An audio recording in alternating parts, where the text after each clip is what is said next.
Vladimir Putin göreve geldikten sonra önce Çeçenistan'da kanlı bir müdahale gerçekleştirdi ve Kafkasya'da Rusya'nın toprak bütünlüğünü tekrar sağladı.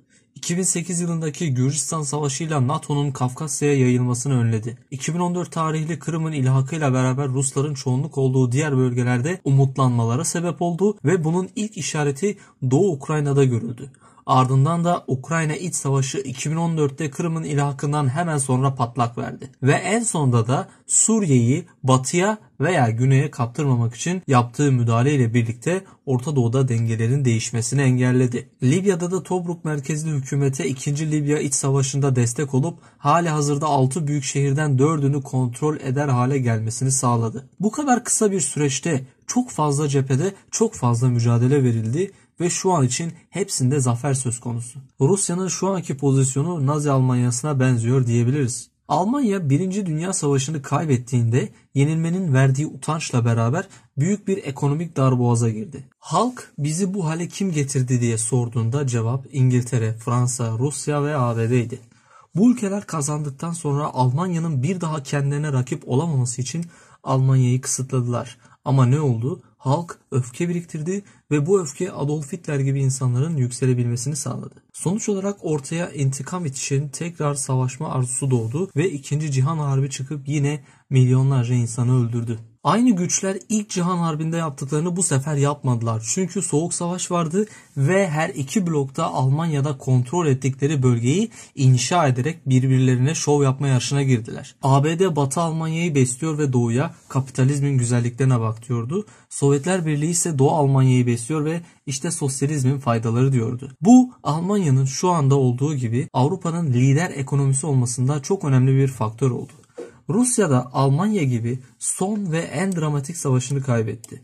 Bu Soğuk Savaş'tı. 1991'de Soğuk Savaş bittiğinde artık Rusya adıyla gerileyen bir ülke ortaya çıktı. 90'lı yıllar Ruslar için tıpkı Almanya'nın 1. Dünya Savaşı'ndan sonra olduğu gibi ekonomik bunalım yılları oldu. İnsanlarsa kendilerini bu hale getirenin ABD ve AB olduğunu düşündü. Tıpkı Almanya'nın savaş kaybetmesinden sonra olduğu gibi Rusya'da da savaş kaybedildikten sonra ülkede intikam fikri güçlendi. Medyayı her gün göçmenlere yönelik cinayetler gerçekleştiren örgütlerin haberleri doldurur oldu. Çünkü insanlar yaşadıklarından dolayı öfkeliydiler ve intikam alacak birini arıyorlardı. Zaten bu yüzden Kırım'ın ilhakı Batı'ya karşı geri çekilmenin durması olarak sahiplenilip Putin'in karizmasını arttırdı. Rusya, Almanya'nın 1. Dünya Savaşı'ndan sonraki bunalımına benzer bir hal yaşadı. Tıpkı Versay Anlaşması'yla Batılıların Almanya'ya ağır faturalar dayatması gibi 90'lı yıllarda da Batılılar Rusya'nın Batı yanlısı lideri Boris Yeltsin'e ağır faturalar dayattılar. Yeltsin Batı'nın tavsiyeleri üzerine özelleştirmelere gitti ve bu özelleştirmeler çok ucuza yapıldı. Bu da zengin fakir uçurumunun artmasına ve büyük oligarkların oluşmasına zemin hazırladı. Yeltsin'in Rus halkına bir diğer kazığı ise Sovyet mirası olan bedava eğitim, kreş, sigorta ve sağlık hizmetlerini kaldırması oldu. Bu Rus halkının sosyal yaşamını felç etti. Doğurganlık oranları dünyanın en düşükleri arasına girdi. Çünkü artık çocuklarına kreş, okul, sağlık ve iş sağlama yükümlülüğü olan bir devlet yoktu. Artık herkes kendi başının çaresine bakacaktı. Artık arkalarında onlara güvenceler sunan ve sunmakla kalmayıp yerine getiren bir devlet yoktu. Ve onlar bu gelecek kaygısı yüzünden ailelerini büyütmeyi ertelediler. Aslında Batı'nın yapması gereken 90'lı yıllarda Rusya'yı ezmek yerine kalkındırmaktı. Bunu 2. Dünya Savaşı sonrasında yaptılar. İlkinin ardından yaşananları görünce bu sefer tam tersini, yani yenileni ezmeyi, cezalandırmayı değil kalkındırmayı tercih ettiler. Ve Almanya ile Japonya'yı kalkındırdılar.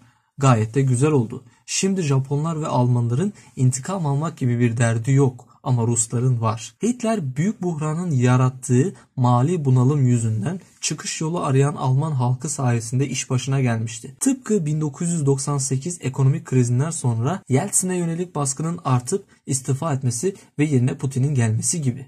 Hitler göreve geldikten sonra Almanya'da ekonomik toparlanma başlamıştı. Tıpkı Rusya'da Putin'in gelmesinden sonra olduğu gibi. Hitler ilk Avusturya ile birleşmeyi sağlamıştı. Tıpkı Putin'in Rusya ile Kırım'ı birleştirmesi gibi. Hitler Avusturya'dan sonra Çekoslovakya'nın yarısını ilhak etmişti.